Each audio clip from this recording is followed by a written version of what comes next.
മാങ്ങ ഇങ്ങനെയും കഴിക്കാമോ?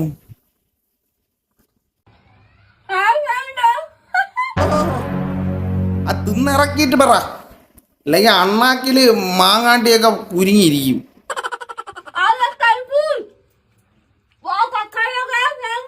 എടാ ഇത് മനുഷ്യജീവി ആണോ അത്?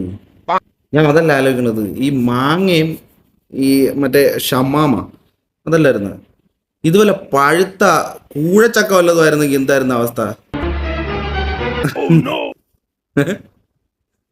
അതാണ് ഞാൻ ആലോചിക്കുന്നത്. മാങ്ങ ഓക്കെ ചിന്നത്, ഇങ്ങനെയും ആഹാരം കഴിക്കാന്നുള്ള തെളിയിച്ചുകൊണ്ടിരിക്കുകയാണ്. അണ്ടി അണ്ണാക്കി കുടുങ്ങാതെ സൂക്ഷിച്ചോ. മാങ്ങേൻ്റെ അണ്ടിയില്ലേ അത് മിക്കവാറും അണ്ണാക്കി കുടുങ്ങിയാൽ തീർന്ന് തീർന്നു പിന്നെ.